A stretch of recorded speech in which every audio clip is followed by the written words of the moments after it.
Hello friends, স্বাগত উত্তরণ YouTube চ্যানেলে। আমার আশা করি তোমরা ভালো আছো, সুস্থ আছো। তোমরা প্রত্যেকেই জানো যাদের সংস্কৃত বিষয় আছে এবারে সেমিস্টার 4-তে প্রত্যয়, কারক এবং সমাস এটি পাঠ্য। তোমাদের সমাসের মধ্যে রয়েছে সাধারণ কর্মধারয় সমাস, এটি পাঠ্য। দ্বিগু সমাসের মধ্যে তোমাদের সমাহার দ্বিগু সমাস, এটা পাঠ্য। তারপরে আছে তোমাদের দ্বন্দ্ব সমাস, এটি তোমাদের পাঠ্য, এবং বহুব্রী সমাস। আজকে আমরা আলোচনা করব দ্বন্দ্ব সমাস কাকে বলে, দ্বন্দ্ব সমাস কয় প্রকার ও কী কী, কীভাবে দ্বন্দ্ব সমাসের ব্যাস বাক্য নির্ণয় করবে, সমসমান পদ কীভাবে নির্ণয় করবে, সেগুলো আলোচনা করবে। প্রিভিয়াস ভিডিওতে আমরা এর আগের পর্বে আমরা সমাস কাকে বলে, ব্যাস বাক্য, সমসমান পদ, পূর্বপদ, উত্তরপদ কাকে বলে এগুলো দিয়ে দিয়েছি। এখানে গিয়ে সেই ইউটিউব চ্যানেলে গিয়ে, উত্তরণ ইউটিউব চ্যানেলে গিয়ে সেগুলো দেখে নিয়ে খাতায় সুন্দর করে লিখে মুখস্থ করো। আমার সবিনয় অনুরোধ তোমাদেরকে ভিডিওটি প্রথম থেকে শেষ পর্যন্ত দেখবে, স্কিপ করবে না কোথাও, তাহলে গামার বিষয় তো একটু শিখতে হবে। এখন থেকেই বারবার বলে দিচ্ছি, গামার তোমরা কোনোদিন মুখস্থ করো না। একটু ভুলে গেলেই গামারের উত্তর এখানে ছেড়ে দিয়ে চলে আসতে পারবে। গামার তোমরা উত্তর দিতে শেখো, উত্তর নিজেরা তৈরি করতে শেখো, অতি সহজে। তাই দেখো, আজকে আমাদের কথা না বাড়িয়ে আমি চলে যাচ্ছি মূল পর্বে। দ্বন্দ্ব সমাস কাকে বলে? সংজ্ঞা: উভয় পদার্থ প্রধান ও দ্বন্দ্ব। যে সমাসে উভয় পদের অর্থই প্রধানরূপে প্রতীয়মান হয় তাকে দ্বন্দ্ব সমাস বলে। আমরা জানি একটা সমাস সাধারণত সুবন্ত পদের মধ্যে হয়, সেখানে দুটি পদ থাকে। বিশেষ করে আবার কোনো কোনো ক্ষেত্রে বহুব্রী সমাসে এবং দ্বন্দ্ব সমাসে দুয়ের অধিক পদও থাকে। এখানে দেখো দুটি পদ আছে, একটি হচ্ছে মাতা আর একটি হচ্ছে পিতা। তাহলে এখানে দেখো এই মাতাটা হচ্ছে পূর্বপদ, অর্থাৎ প্রথমে আছে বলে এটি পূর্বপদ। পিতাটা পরে আছে বলে একে পরপদ বা উত্তরপদ বলা হয়। এখানে মাতা পিতা উভয়ের অর্থই কিন্তু প্রধানরূপে প্রতীয়মান হয়েছে, তার জন্য একে কি বলা হয়েছে না উভয় পদার্থ প্রধান দ্বন্দ্ব। অর্থাৎ যে সমাসে উভয় পদের অর্থ প্রধানরূপে প্রতীয়মান হয় তাকে দ্বন্দ্ব সমাস বলে। তাহলে 2 নম্বরের প্রশ্নে যদি পড়ে দ্বন্দ্ব সমাস কাকে বলে একটি উদাহরণ দাও, তাহলে এইটি করে যাও, 2 নম্বর পেয়ে যাবে। চলে যাচ্ছে এবার পরের পয়েন্ট, চার্থে দ্বন্দ্ব। কেন এই যে মাতা চ পিতা চ, কেন চ কথাগুলো, এই চ অব্যয়গুলো কেন যোগ করলাম সেগুলো একটু জানতে হবে। চার্থে দ্বন্দ্ব অর্থাৎ সন্ধি বিচ্ছেদ করলে চ অর্থে দ্বন্দ্ব। দ্বন্দ্ব সমাসের সমসমান প্রতিটি পদের শেষে চ যোগ করে ব্যাস বাক্য করতে হয়। এই যে এইটি বন্ধুরা এর আগে ভিডিওতে আমরা আলোচনা করেছি, মাতা চ পিতা চ, এই অর্থগুলোকে, এটাকে বলা হয় ব্যাস বাক্য, অর্থাৎ সমাসের বাক্যকে বলা হয় ব্যাস বাক্য। আর ব্যাস বাক্যের অন্তর্গত পদগুলিকে, মাতা পিতা, এগুলোকে বলা হয় সমসমান পদ। এটা তাহলে মাতা একটি সমসমান পদ, পিতা একটি সমসমান পদ। তাহলে মাতা হচ্ছে একটি পূর্বপদ, পিতা হচ্ছে পরপদ। মাতা তাহলে সমসমান পদের পরে একটা চ যোগ হয়েছে, পিতা সমসমান পদের পরে একটি চ যোগ হয়েছে, তার জন্য নাম হয়েছে কি চ অর্থে দ্বন্দ্ব, অর্থাৎ চার্থে দ্বন্দ্ব। তাহলে বোঝা থাকবে এই জায়গাটা, দ্বন্দ্ব সমাসের সমসমান প্রতিটি পদের শেষে চ যোগ করে ব্যাস বাক্য করতে হয়। উদাহরণ দিয়ে বুঝিয়ে দিলাম, মাতা চ পিতা চ। এবার আমরা জানবো চ এর অর্থ কয় প্রকার। দেখে নাও বন্ধুরা, যেমন এখানে একটা উদাহরণ দিয়ে বুঝিয়ে দিয়েছি, রামশ্চ ভরতস্য। কি হলো? সমাসগত পদে কি হলো? রাম ভরতৌ। এবার আমি বলেছিলাম চ যোগ করতে হবে, কেন এবার তালবস্যয় চ হলো? দেখো বন্ধুরা, রাম, রাম, এটা কি হচ্ছে না রাম অকারান্ত পুংলিঙ্গ শব্দ। রাম, একটু ভালো করে দেখে নাও, রাম অকারান্ত পুংলিঙ্গ শব্দ। প্লাস চিহ্ন যদি দিই, তারপরে চ, চ যোগ করলে কি হয় আমরা জানি, তালবস্য চ হয়ে যায়। তাহলে কি হয়ে গেল? রামশ্চ, মনে থাকবে। তাহলে এই তালবস্য চটা কেন হলো? বিসর্গর পর যদি চ থাকে সেটা কি হয়ে যায়? তালবস্যয় চ হয়ে যায়, হয়েছে। তাহলে এই জন্যই হয়েছে, দেখো, রামশ্চ ভরতস্য। আর কটা পদ আছে এখানে দেখে নাও, দুটো পদ আছে, এটা হচ্ছে পূর্বপদ, এটা পরপদ। তো দুটো পদ আছে বলে লাস্টের পদটা দেখো, এটা পুংলিঙ্গ, অকারান্ত পুংলিঙ্গ। ভরত শব্দটা উত্তর পদে, দ্বন্দ্ব সমাসে, ইতরত দ্বন্দ্ব সমাসের ক্ষেত্রে ব্যাস বাক্যের শেষ পদটি যে বিভক্তিতে থাকবে, যে লিঙ্গে থাকবে, সেই লিঙ্গ অনুসারে, সেই বচন অনুসারে, সেই বিভক্তি অনুসারে সমাসগত পদটার সেই লিঙ্গ বচন বিভক্তি হবে। তাহলে ভরত, ভরত আসে অকারান্ত পুংলিঙ্গ শব্দ। তাহলে অকারান্ত পুংলিঙ্গ শব্দ আমরা একটা করেছি প্রিভিয়াস ক্লাসে, দেখো, নর, নর একটি মানুষ, দুটি মানুষ, নরৌ, অনেকগুলি মানুষ, নড়া। এক হাতে মোবাইল নিয়ে এক হাতে ভিডিও করছে, একটু অসুবিধা হচ্ছে, মানিয়ে নিও বন্ধুরা। হ্যাঁ, তাহলে দেখো, একটি মানুষ নড়, দুটি মানুষ নড়, অনেকগুলি মানুষ নড়া। এটা এক বচন, দ্বিবচন, বহুবচন। তাহলে এখানে কটা বচন আছে দেখো, দুটো পদ আছে, এক রাম আর দুই হচ্ছে ভরত। তো দু বচনে আমরা রুগ্নে লিখে নড়, অকারান্ত পুংলিঙ্গ শব্দ নড় হয়, তাই যেখানেও দেখো কি হয়েছে, ভরতৌ, রাম ভরতৌ। ঠিক আছে, বলতে না, চ যোগ করা হয়েছে। এবার দেখো, চ শব্দের অর্থ কয় প্রকার? 4 প্রকার। চয়ের অর্থ 4 প্রকার। কি কি? 1 সমুচ্চয়, 2 অন্যাচয়, 3 ইতরেতর যোগে, 4 হচ্ছে সমাহার দ্বন্দ্ব। এই চয়ের অর্থ হচ্ছে 4 প্রকার। তাহলে মনে থাকবে। তাহলে চ শব্দের অর্থ 4 প্রকার। প্রথমে কি দিলাম? সমুচ্চয়। এখান থেকে কিন্তু 2 নম্বর প্রশ্ন আসতে পারে। এটা সমুচ্চয় মানে একত্র হওয়া। হ্যাঁ, কি? যেখানে পরস্পর নিরপেক্ষ একাধিক পদ আলাদা আলাদাভাবে একই ক্রিয়ার সঙ্গে যুক্ত হলে তাকে সমুচ্চয় বলে। তাহলে পরস্পর নিরপেক্ষ, একে অপরের সঙ্গে কোনো সম্পর্ক নাই। ঈশ্বরের সঙ্গে গুরু কোনো এটার সম্পর্ক নাই, এটা পরস্পর দুটি নিরপেক্ষ পদ। কিন্তু কি বলা হচ্ছে? একই ক্রিয়ার সঙ্গে অন্বিত হলে বা একই ক্রিয়ার সঙ্গে যুক্ত হলে কি হয়? সমুচ্চয় হয়। বানানটি ভুল দেওয়া আছে এখানে। এটা কি হবে না, সমুচ্চয় হয়। মনে থাকবে, সমুচ্চয় হয়। তাহলে দেখো, ঈশ্বরং, ঈশ্বরকে, গুরু চ ভজস্ব, ঈশ্বরং, আর একটা হবে এটা গুরুং, ঈশ্বরং গুরু চ ভজস্ব, ঈশ্বরকে এবং গুরুকে ভজ। দুটো কিন্তু পরস্পর, গুরু আর ঈশ্বর কিন্তু এক নয়, পরস্পর নিরপেক্ষ। অনেকগুলি পদ দেবে, ঈশ্বর আছে, গুরু আছে, ভজ আছে, তাহলে ভজস্ব। তাহলে অনেকগুলি একই ক্রিয়ার সঙ্গে যুক্ত হচ্ছে। ঈশ্বরকেও ভজনা করো এবং গুরুকেও ভজ। তাহলে দেখো একই ক্রিয়ার সঙ্গে যুক্ত হয়েছে, সেটা হচ্ছে ভজ ক্রিয়ার সঙ্গে যুক্ত হয়েছে। অন্যাচয় চলে যাচ্ছে, প্রধান অপ্রধান ভাবে যুক্ত হয়। অন্যাচয় কথাটা হচ্ছে প্রধান অপ্রধানভাবে যুক্ত হয়। যেখানে একটি পদ প্রধান এবং অন্যটি অপ্রধান হয়ে একই ক্রিয়ার সঙ্গে যুক্ত হয়, তখন সেটা কি বলছে? অন্যাচয়। ভিক্ষাম আট গাংচ অনয়, ভিক্ষায় যাও এবং গরুটিও আনো। ঠিক আছে, তাহলে এটাকে বলা হচ্ছে অন্যাচয়। ইতরেতর যোগে কি বলছে? প্রত্যেক পদের সমান প্রাধান্য। হ্যাঁ, যেখানে প্রতিটি পদের সমান প্রাধান্য থাকে আর একই ক্রিয়ার সঙ্গে অন্যায় হয়। হরিশ্চ হরশ্চ, প্রত্যেক পদের সমান অধিকার পেয়েছে। হরিরও যেমন গুরুত্ব পেয়েছে, হর মানে মহাদেবেরও সেরকম গুরুত্ব পেয়েছে। এখানে নারায়ণ, হরি মানে কৃষ্ণ বা নারায়ণকে বোঝাচ্ছে, বিষ্ণুকে বোঝাচ্ছে। এখানে তারও যেমন গুরুত্ব আছে, হরস্ব মানে হচ্ছে হরি, হর মানে মহাদেবেরও যেমন গুরুত্ব আছে। তাহলে হরি হর একই ক্রিয়ার সঙ্গে যুক্ত হচ্ছে, পরস্পর একটা সম্বন্ধ বোঝাচ্ছে। লাস্টে কি আছে? সমাহার দ্বন্দ্ব, সমষ্টিগত অর্থ প্রকাশ, অর্থাৎ সমসমান পদগুলির সমষ্টি বোঝালে সমাহার দ্বন্দ্ব হয়। তাহলে এটা পানি মানে কি? হাত, আর পাদ মানে হচ্ছে পা। তাহলে হাত পায়ের সমষ্টিকে একত্রে বুঝিয়ে কি হয়? পানিপাদম। তাহলে এখানে একটু বুঝে নিলে বন্ধুরা যে দ্বন্দ্ব সমাস কাকে বলে, চার্থে দ্বন্দ্ব। এই জায়গাটা একটু তোমরা সূত্রগুলো লিখে নিয়ে একটু খাতায় টেকে নিয়ে একটু মুখস্থ করে, এটা 2 নম্বরে আসার সম্ভাবনা পড়ব। সমুচ্চয়, অন্যাচয়, ইতরেতর যুগে দ্বন্দ্ব এবং সমাহার দ্বন্দ্ব। বুঝতে পারছি? এবার আমি বলবো প্রকারভেদ। দ্বন্দ্ব সমাস কয় প্রকার? সমুচ্চয় এবং অন্যাচয় দুটিতে সামর্থ্য না থাকায় সমাস হয় না, তাই দ্বন্দ্ব সমাস 2 প্রকার। একটা হচ্ছে কি ইতরেতর যুগে দ্বন্দ্ব, আর একটা হচ্ছে সমাহার দ্বন্দ্ব। এই যে উদাহরণগুলো দিলাম দেখো, সমুচ্চয় পরস্পর নিরপেক্ষ, কোনো সম্বন্ধ বোঝাচ্ছে না। পদগুলির মধ্যে ঈশ্বর এবং গুরুর মধ্যে, ভজস্ব মধ্যে কোনো পরস্পর সম্বন্ধ বোঝাচ্ছে, কোনো অন্যায় বোঝানো নয়, কিন্তু একই ক্রিয়ার সঙ্গে যুক্ত হয়েছে, তাই সমুচ্চয় হয়েছে। অর্থাৎ এখানে সমাস হওয়ার মতো, এক পদে পরিণত হওয়ার মতো সামর্থ্য না থাকায় তাই এগুলোকে সমাস হয়নি।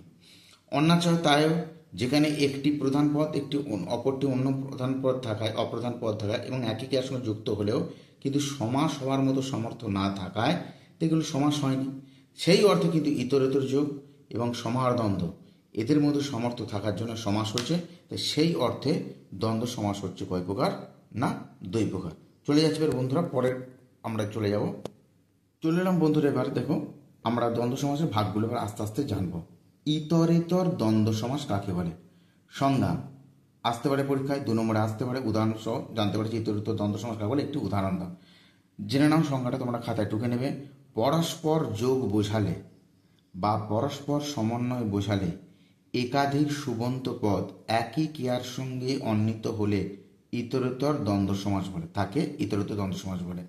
তাহলে পরস্পর যোগ বোঝালে, পরস্পর সমন্বয় বোঝালে একাধিক সুবন্ত পদ একই ক্রিয়ার সঙ্গে অন্বিত হলে তাকে ইতরেতর দ্বন্দ্ব সমাস বলে। যেমন দেখো, রামশ্চ লক্ষ্মণশ্চ, দেখো পরস্পর যোগ, পরস্পরের মধ্যে একটা সম্বন্ধ বোঝাচ্ছে কি, এরা দুই ভাই, আমরা একটা রামায়ণ প্রসিদ্ধ রাম লক্ষ্মণ এই নাম পেয়েছি। পরস্পরের মধ্যে একটা সম্পর্ক বোঝাচ্ছে, একটা গোত্র সম্পর্ক বোঝাচ্ছে। রামশ্চ লক্ষ্মণশ্চ, এবং দুটোই দেখো সুবন্ত পদ একই ক্রিয়ার সঙ্গে অন্বিত হয়েছে বলে তাই এদের মধ্যে কি হয়েছে, ইতরেতর দ্বন্দ্ব সমাস হয়েছে। এনবি, এই জায়গাটা একটু বন্ধুরা তোমরা খাতায় নোট ডাউন করে নেবে।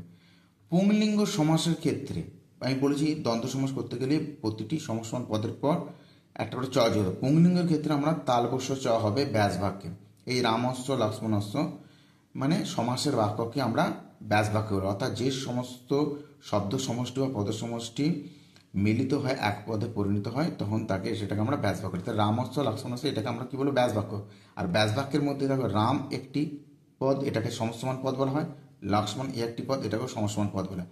যে পদটি আগে থাকে তাকে বলা হয় পূর্বপদ, অর্থাৎ রাম হচ্ছে পূর্বপদ আর লক্ষ্মণ হচ্ছে পরপদ। চ যোগ কোথায়? এবার তালবস্য চ কেন হলো?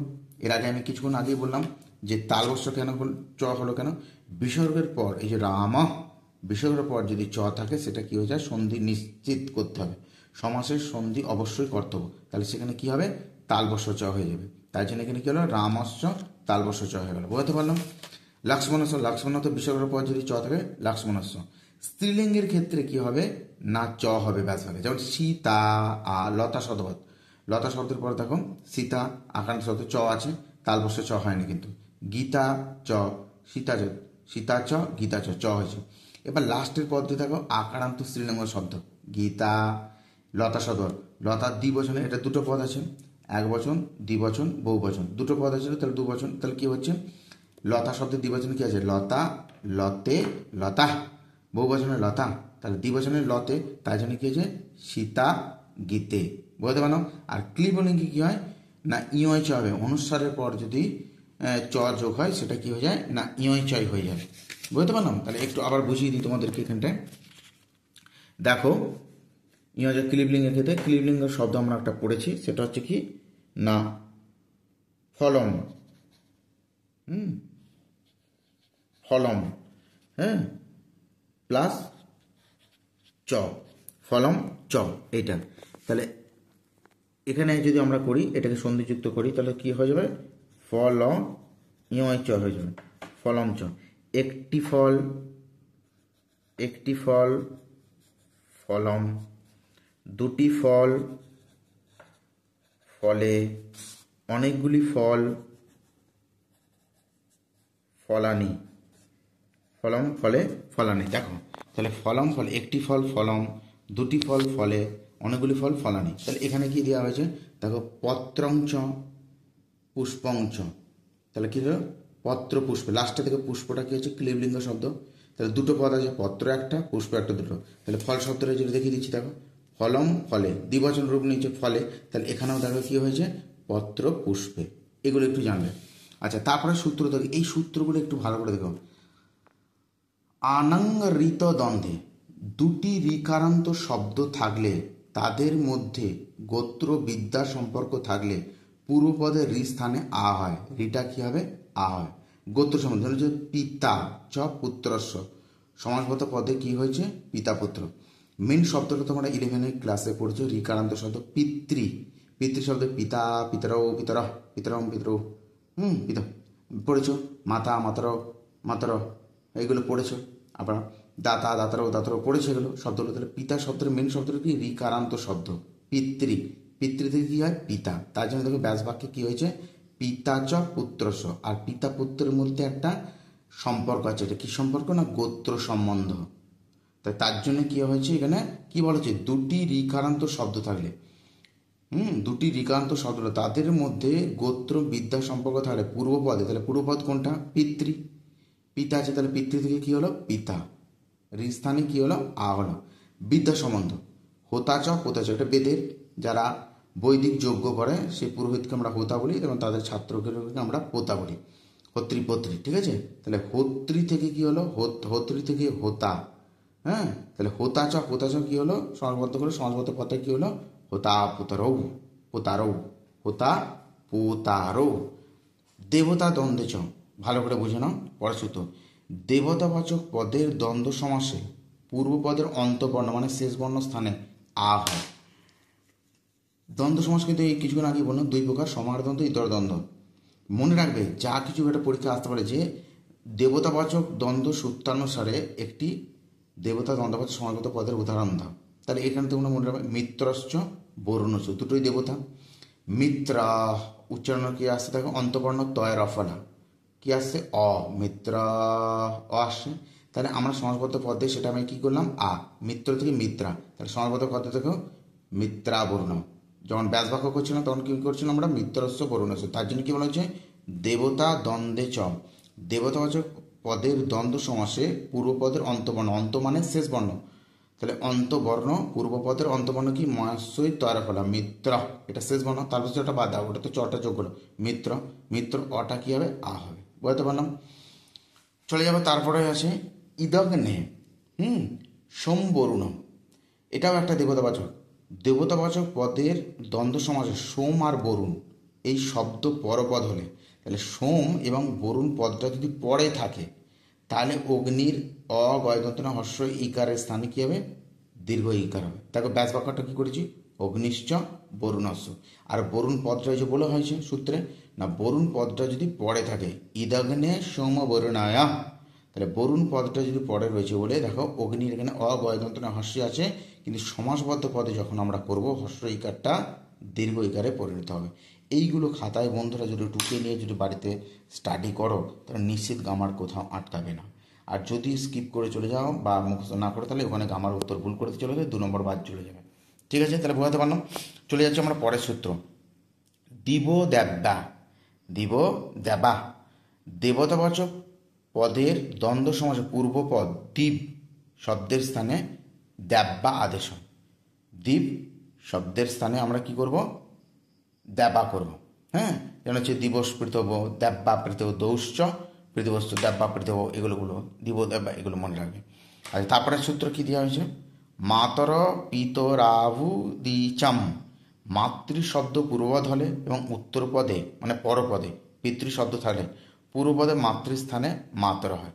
এই যে দেখো মেন শব্দটা মাতৃ, মায়াকা তৈরি মাতৃ, মাতৃ থেকে কী আছে মাতা, উত্তর পদে মানে পরপদে থাকবে পিতৃ পিতা, তাহলে মাতা ছ পিতা হয়েছে, মাতা ভিতরে হবে, বিকল্প পদে কী হবে বলেছি মাতৃস্থানে কী হয় মাতর, দেখো মাতর হয়েছে মনে থাকবে। তাহলে মাতৃপদটা প্রথমে থাকতে হবে, তারপর প্রথমেই আছে মানে পূর্বপদ হতে হবে, আর পরপদে যেন পিতৃ থাকে মানে পিতা থাকে। আর আমরা কিছুক্ষণ আগে সূত্রটা কি বললাম যে আনাং ঋত দ্বন্দ্বে দুটি ঋকারান্ত শব্দ থাকলে তাদের মধ্যে গোত্র বিদ্যা সম্বন্ধ থাকলে পূর্বপদের ঋ স্থানে আ হয়, তার জন্য দেখো মাতার এখানে কি হয়েছে আ, মাতৃ থেকে মাতা পিতৃ থেকে পিতা, তাই জন্য মাতৃস্থানে কী হয় মাতর। তাহলে এইগুলো ইতরত দ্বন্দ্ব সমাসগুলো এগুলো তোমরা খাতায় টুকে নিয়ে একটু মুখস্থ করে নিও। এবার আমরা চলে যাচ্ছি আজকের কিছু উদাহরণ, কিছু উদাহরণ আমরা আজকে দিলাম, কিছু বেশি ভিডিও বড় হয়ে যাবে। শম্ভু কৃষ্ণ, শম্ভু দেখো অকারান্ত পুংলিঙ্গ শম্ভু, সাধু শব্দ, কৃষ্ণ অ নর শব্দ, তাহলে সাধু শব্দের প্রথমে এক বচন কি সাধু, তাহলে সাধুর পর যদি চ তার যোগ হয় তাহলে শম্ভুশ্চ কৃষ্ণশ্চ, ঠিক আছে শম্ভুশ্চ কৃষ্ণশ্চ, কৃষ্ণর এখানটা দেখবে একটা মূর্ধন্য হবে, কেমন শম্ভুশ্চ কৃষ্ণশ্চ কী হবে। আর পরীক্ষা এইভাবে লিখবে কিন্তু ইতরেতর দ্বন্দ্ব সমাস, অনেকে দেবে বাংলা বইয়েতে দেবে, এই তোমাদের সাজেশন বই মার্কেটে কিছু বলতে এটা বাংলাতে লেখা থাকে, কিন্তু না এইটাও তোমার পুরোটাই সংস্কৃত ভাষায় লেখা আছে, ব্যাস বাক্যটাও তুমি সংস্কৃত ভাষা করছো, কেন এটা বাংলায় লিখবে, অনেকে লিখতে চলে আসবে ইতরেতর দ্বন্দ্ব সমাস, কিন্তু না এটা পুরোটাই তোমাকে সংস্কৃত ভাষাতে লিখে আসতে হবে। রাম ও লক্ষ্মণ, রাম দেখো উচ্চারণ অ আসছে অকারান্ত পুংলিঙ্গ শব্দ, তাহলে কি হবে রামশ্চ লক্ষ্মণ অ আসছে, ওখানে বিষয় বলা হলো রাম ও লক্ষ্মণ আসছে, এদের মধ্যে একটা সম্বন্ধ বোঝাচ্ছে, তাই ইতরেতর দ্বন্দ্ব সমাস। কন্দ মূল ফলানি, আবার এগুলো হচ্ছে বহু পদের ইতরিত দ্বন্দ্ব সমাস। দ্বন্দ্ব সমাস দুই পদের মধ্যেও দ্বন্দ্ব সমাস হয়, আবার বহু পদের মধ্যে হয়। এখানে তিনটে পদ আছে, একটা কন্দ, একটা মূল, একটা ফলানি। কন্দ হচ্ছে কিন্তু পুংলিঙ্গ শব্দ, তাহলে কন্দাশ্চ। মূল হচ্ছে ক্লিবলিঙ্গ শব্দ, মূলঞ্চ ফলঞ্চ ইতরিত দ্বন্দ্ব সমাস। দ্বারপতি, এটা তোমাদের হোম টাস্ক দেওয়ার হলো, তবুও আমি বলে দিচ্ছি। দ্বারশ্চ পতিশ্চ ইতরিত দ্বন্দ্ব সমাস। দেব, দেবাশ্চ দেবা, নড়া শব্দপদ, দেবা নড়া, দেবাশ্ব দেবাশ্ব। এই দেখো নড় শব্দ, নড় শব্দটা তোমাদের একটু বুঝতে হবে। নড় একটি মানুষ, নড় দুটি মানুষ, নড়ও অনেকগুলি মানুষ, নড়া। তাহলে দ্বিবচনে কি হয়? নড়ও। তার জন্য এখানেও কি হয়েছে দেখো, দেবও, দেবাশ্ব দেবাশ্ব। আবার দেখো পুত্র, পুত্র দেখো নড় শব্দ, পুত্র নড় শব্দপদ, নড় শব্দ তাহলে কি হয়? নড়া, তাহলে পুত্র। তারপরে চ যোগ করলে কি হয়? পুত্রশ্চ পুত্রশ্চ, দুটি পুত্র, তাহলে কি হলো? পুত্র ইতরিত দ্বন্দ্ব সমাস। ইন্দ্রাগ্নি, ইন্দ্রশ্চ অগ্নিশ্চ। আর আমি কিছুক্ষণ আগে বললাম যে ইন্দ্র শব্দে কোনো দেবতা শব্দ প্রথমে থাকলে সেটা অকারটা আকার হয়ে যায়। যেমন হচ্ছে কিছুক্ষণ আগে ইন্দ্র থেকে ইন্দ্রাগ্নি, যেমন এটা কিছুক্ষণ আগে দেখলে এই যে দেবতা দ্বন্দ্ব ছ, দেবতাবাচক পদের দ্বন্দ্ব সমাস অন্তর্বর্ণের স্থানে অটা কি আ হয়। তাহলে ইন্দ্র, তাহলে এই দেখো ইন্দ্রশ্চ, ইন্দ্র আসছে, তার জন্য ব্যাস বাক্যের অটা পরিণত দৃষ্টি হবে, অর্থাৎ সমাসবদ্ধ পদে আয়তে পরিণত হলো।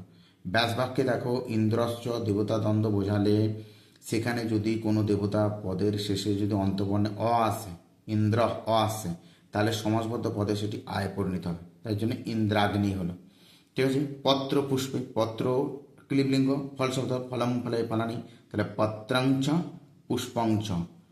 ঠিক আছে, তাহলে এর দুটি পদ বোঝাচ্ছে, তাহলে দ্বিবচন, তাহলে কি হয়ে যাবে? এই যে দেখিয়েছিলাম, একটি ফল ফলম, দুটি ফলে ফলানি, বহু ফল ফলানি, ফলম ফলে ফলানি, তো দুটি পদ আছে ফলে, তাহলে এখানে কি হয়েছে? পত্রে পুষ্পে। বৃক্ষ লতে, বৃক্ষশ্চ, বৃক্ষটা হচ্ছে পুল্লিঙ্গ শব্দ, লতা চ স্ত্রীলিঙ্গের পর আমি চ যোগ্যতা ইতর দংশ। ভীমার্জুন, ভীমশ্চ অর্জুনশ্চ, দুটোই পুল্লিঙ্গ শব্দ। অপ্তেজ, অপ মানে হচ্ছে তেজ, অপ মানে হচ্ছে আমাদের এখানে জলকে বোঝা, আর এটা তেজ। আপশ্চ তেজস্ব ইতর দ্বন্দ্ব। হুতা পুতারও, হত্যা চ হুতা চ, মাতা পিতরও মাতা চ পিতা চ, পিতা পিত্র পিতা চ পুত্রশ্চ, মিত্রা বরুণ মিত্রশ্চ বরুণশ্চ, অগ্নি বরুণ অগ্নিশ্চ বরুণশ্চ, হরিহর হরিশ্চ হরশ্চ ইতরিত দ্বন্দ্ব। শম্ভুকৃষ্ণ শম্ভুশ্চ কৃষ্ণশ্চ, পুত্রপতি পুত্রশ্চ পতিশ্চ, শিব কেশব শিবস্ব কেশবস্ব। এখানে প্রতিটা দীর্ঘই কেন হয়েছে? দ্বিবচন পদ, পতি পতি পথায়। ঠিক আছে, আবার দেখিয়ে দিচ্ছি এটা কেন প্রতিটা দীর্ঘই হলো, এটা দেখে নাও। একটি পতি বোঝালে, একটি পতি বোঝালে পতি, একটি পতি বোঝালে পতি, দুটি পতি বোঝালে দ্বিবচনে বোঝালে পতি, আর অনেকগুলি হলে পতয়। এগুলো নিশ্চয়ই তোমরা পড়েছো। তাহলে দেখো দুটি দ্বিবচন আছে, একটি হলে এক বচনে পতি, দুটি হলে পতি, তিনটে হলে পতি। তাহলে এখানে পতয়, তাহলে এখানে দেখো পুত্রপতি, কটা পদ আছে? দুটো, একটা পুত্র একটা পতি দুটো, তাহলে দ্বিবচন দেবো। লাস্টে কি আছে? ইকারান্ত প্রতিশব্দ, পতি ই, তাহলে প্রতিশব্দের দ্বিবচনের রূপটা কি আছে? পতি পতি। তাহলে দুটো রূপ নিলে, এই রূপটা নিলাম আমরা। তাই দেখো সমাসবদ্ধ পদে পদ অয় হয়েছে, পতি পুত্রস্ব প্রতিশব্দ। শিব কেশব, হ্যাঁ দুটোই অকারান্ত শব্দ, শিব শিবস্ব কেশব শিব কেশব। তাহলে নর নর, দ্বিবচনের রূপ দেখো নর নর হয়েছে। তাহলে এইভাবে তোমরা প্র্যাকটিস করো বন্ধুরা। আগামী দিনে আরও আমরা উদাহরণ নিয়ে আসবো, এবং 2 নম্বরে আরও কিছু প্রশ্ন সমাহার দ্বন্দ্ব বাকি সমাসগুলো আমরা আলোচনা করব। বাংলা ভূগোল ইতিহাস সমস্ত কিছুর আমরা সাজেশন দেবো, সেগুলো এই ভিডিওতে সুন্দর করে তোমরা খাতায় টুকে মুখস্থ করো। আশা করি ভালো থাকো, সুস্থ থাকো, বাড়িতে সুন্দর করে খাতায় লিখে মুখস্থ করো, আর চ্যানেলটা সাবস্ক্রাইব করে রাখো, একটু লাইক দিও। ভালো থাকো বন্ধুরা।